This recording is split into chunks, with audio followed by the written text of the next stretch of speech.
Hello and welcome to Park Fernando on Hunter Call of the Wild. Little tutorial or discussion, I guess, on need zones and are they self-explanatory in the way they work, or is there more to it uh, what than what we're led to believe? Some argue that the more need zones you have, the more population you have on a map. Others argue that the more need zones you have, the bigger a herd can grow within that need zone.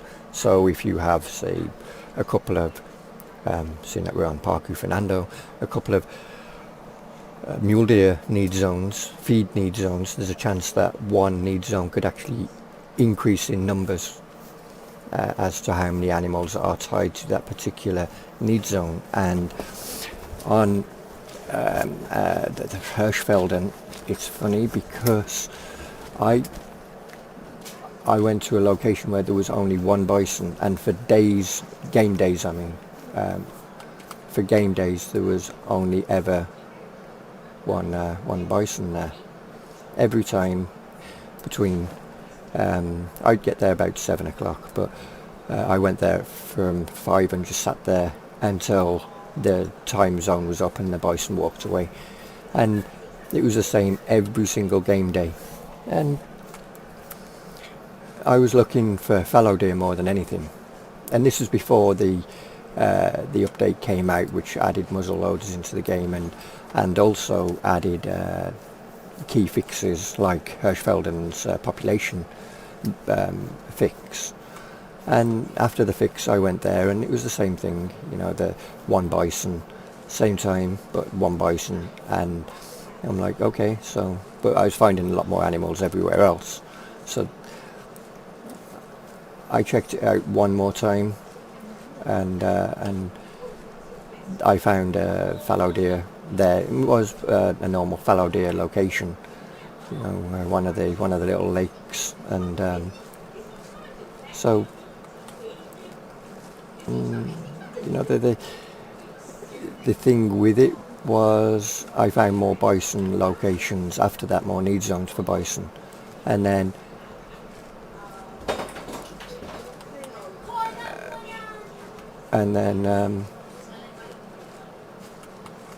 just the kids have a little argument. I guess maybe not a need zone here. I was hoping there was a need zone here. Anyway, I'd found a few need zones for bison, and upon going back to that location and taking out a couple of fallow deer at their feed time, I decided that see if roe deer would go there, because it originally used to be a roe deer's location as well, and hence the reason I'd get there at 7 o'clock for fallow and roe deer. Obviously they have their different drink times, but I'd sit there all day and pick out the biggest of the pack, or the herd even, and go with that. And originally, and sometimes there wouldn't be anything in that herd to shoot, so I'd wait for the next drink time, sitting there for another species to come in and see what they had to offer, rather than move location. I'm not one that jumps around a lot on the maps, just not my play style. I like to camp and wait and see what they have to offer. I'll walk around, but I'm not one that jumps from location to location in single player anyway. Multiplayer is different. Anyway, this time I went back and there was a whole herd of bison there. There was at least 9 bison in 2 locations, and completely took me by surprise. 3 males and the rest was all female, and nothing juicy out of them, but the point being that I wouldn't say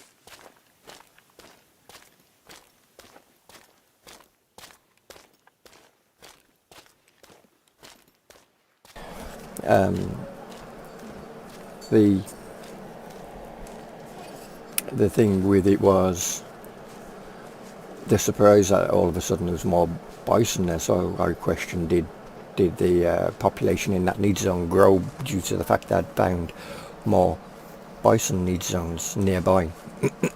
And some could argue yes, others would argue no, that the bison was always there.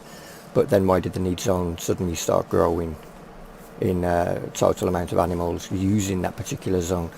And maybe it would happen over time naturally, I don't know. But then I'm a firm believer that the more need zones you have, the more animals you actually have on your map.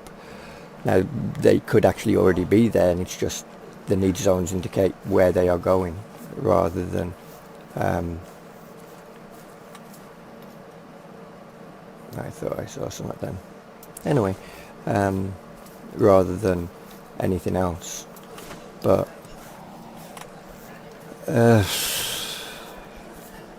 on Leighton, for example, I did the test. I started a new game on Leighton, and it was specifically looking for need zones. That was the pure focus on it. And starting out, you can watch the videos for yourself and judge for yourself. Do need zones, because they're uncut videos. They're privately streamed, so everything that happens in that video or those videos. Anyway, I tested, and the more need zones I found, it seemed like the more animals I was finding. And the more of a particular species I found, for need zones for a particular species I found, the more of that particular species I would come across. Like, starting out, moose was really popular, and whitetail, blacktail, they seemed really rare. And then I started finding a lot more blacktail need zones and whitetail, and all of a sudden the group sizes that I was seeing were bigger than what they initially started out at, the 4 or 5 in a group. Again, this was before the update though. But some will argue need zones are just information as to tell you when an animal will go from A to B to C. You know, that's all. That they go from here to there for between these particular times and stay there. Maybe if they get there early enough, they might stay there until the need time, that zone time finishes, and move on. Maybe they'll stay a little bit longer, but the point being, in a general vicinity, they will, if their need zone starts at 9:30 and ends at 12, they will go there, do what they want to do, and then they'll go and go to the next need zone. And that's the purpose of the need zones, is more informative rather than anything else.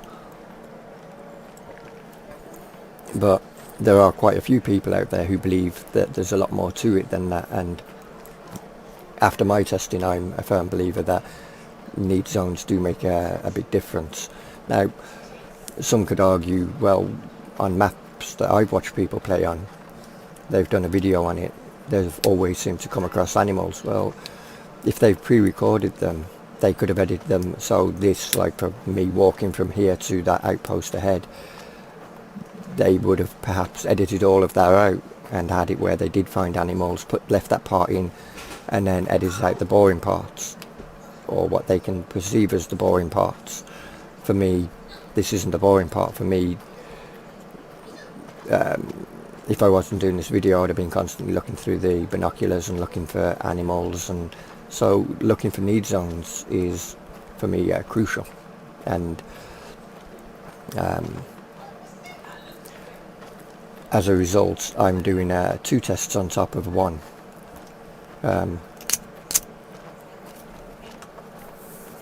If I stop here, as you can see when I zoom in a bit further, apparently there, seems like you have to zoom in a lot further than you do on Leighton. As you can see, I've got need zones already in places I haven't been, and that's because if I go to my documents folder and go down to here, I've made a backup of it. That's my main game, and this is the one I edited, which is in here.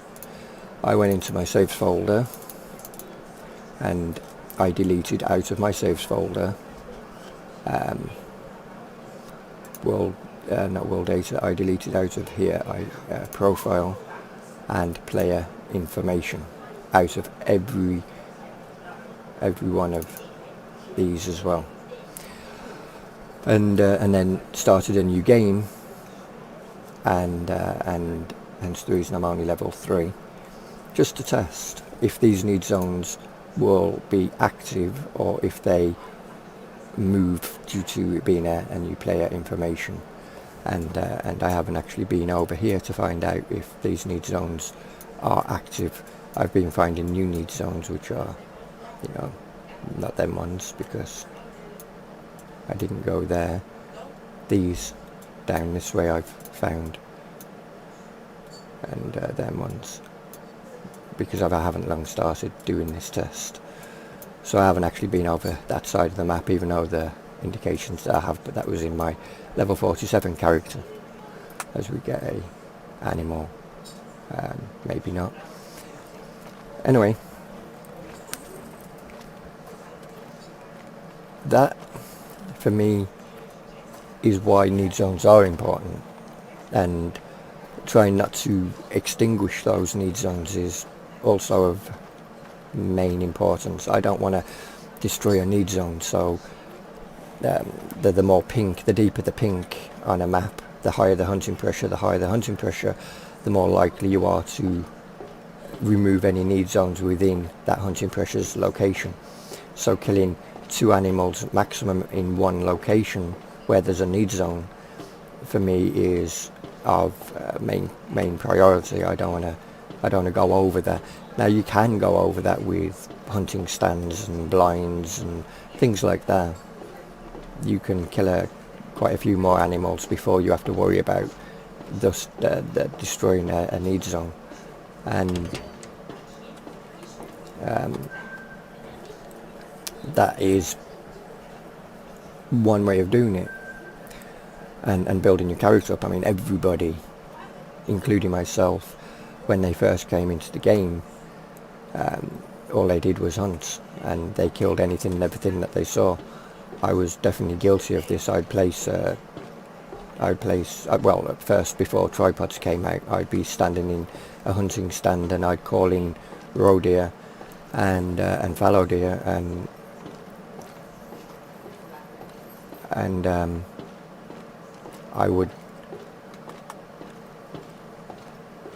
I would just keep calling them in and killing them, and then I'd move on to another location and do the same there.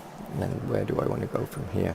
Maybe down to the lake, see what we can find down there.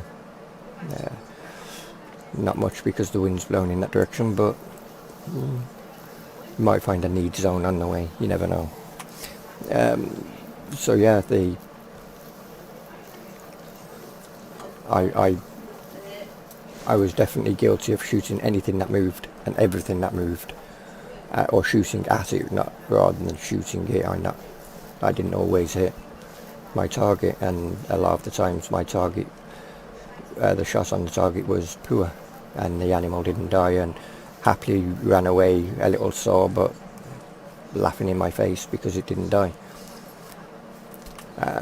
But then, back then, animals could be called back in and easily and shot again, and so I'd happily just sit there and just blast away, shooting gallery basically, and then go around collecting all the corpses and leveling up quite fast. Things have changed a little bit since then. Some animals will come back a lot more quicker than others, and now I tend to shoot males more than I shoot females. But I will shoot females if I need to.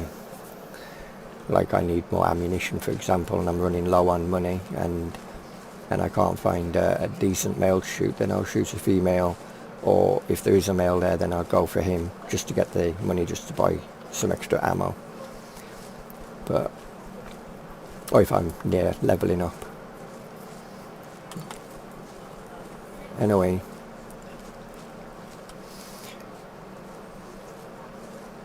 it's your perception on how you feel need zones work. Do they add more to the population or not?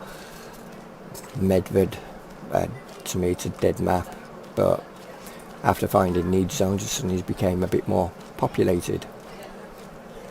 Some will argue the animals was always there, it's just you just didn't know where they were going. But others would say, well, you increase the population of those particular species in that region, and that's why now you're seeing a lot more animals around in that region of them particular species. I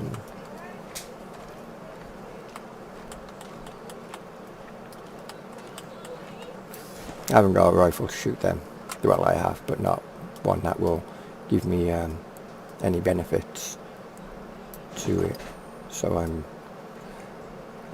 not going to attempt.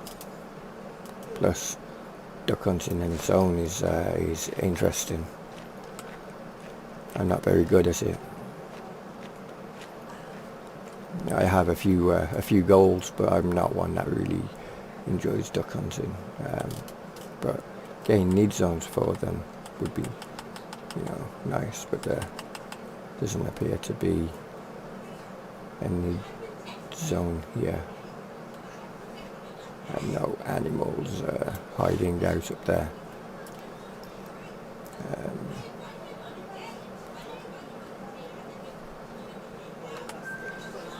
And we got a puma drink zone. And if we take a look at the puma's drink zone, you can see it's between 1 and 5 p.m. meaning that puma will always be there until it's killed, which is fine. Where the hell did the puma go?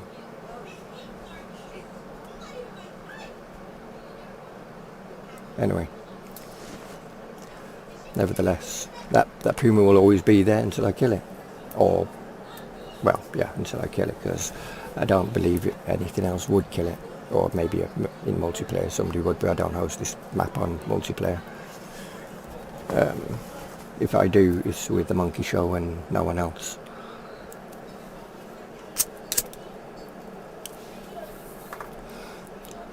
Because I don't want all my need zones being destroyed by people recklessly just hunting heavily in areas. I know I will hunt heavily over here in Buffalo territory, but that's inevitable, and but at the same time I try to protect the need zones that I have got, and will kill buffalo like around here and in areas where I don't have need zones, so I'll try to keep away from them. So I'd purposely put myself like here and take a shot at a buffalo around here, and if any charge I'd stay here and wait for them to charge, and then kill them anywhere around here to protect the need zones. So anyway, it's a short video, it's nothing special, nothing particular. That's why the question mark's there in the title, need zones explained, question mark. They ain't really explained, but then the devs have stated that the animals are always there, but then people are finding other reasons to believe that isn't necessarily true. Maybe they were originally there before they started updating the game in particular ways that changed the animal behaviour, like spawn points and times. Apparently animals will spawn throughout the day. No given particular time that an animal will spawn in. So killing an animal with this need zone will just mean that an animal will spawn nearby at some point for that need zone and repopulate that need zone. Hence the reason that you could kill 3 or 4 bison or buffalo even in one location off one need zone, and then come back the next day and all of a sudden it's back up to its full strength of population.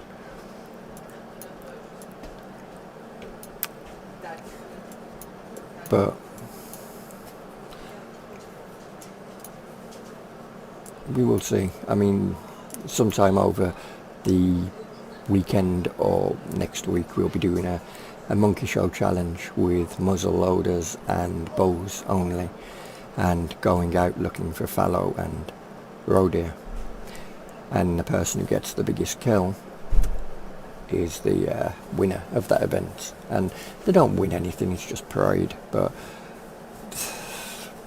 you know, we don't really care too much about pride. It's just, I guess, bragging rights. But then, do we really brag? Well, kind of. But it's also more for fun than anything else. I mean, just something just to add more to why we're hunting that particular species, or those particular species in this case. And males are the only ones that we can actually shoot, no females at all.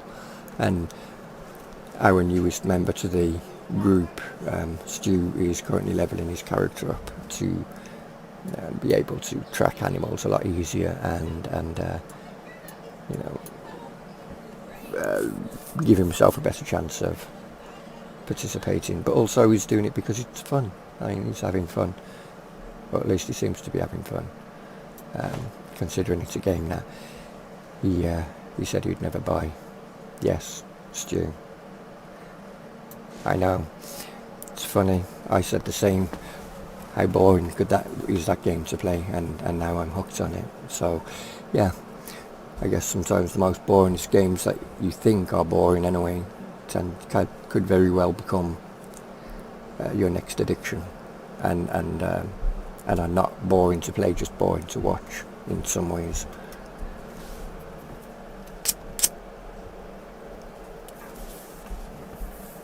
Anyway, I'm going to end it there, I think. I don't have anything really more to add to it, because there is no definitive answer on does need zones increase population, does need zones also increase population within said need zones, i.e. would a need zone population grow because you found more need zones of that particular species within that same region.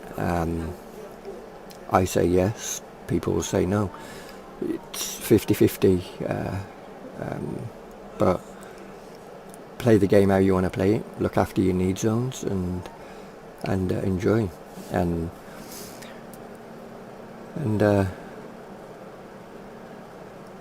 yeah, I don't think there's really much more I could say.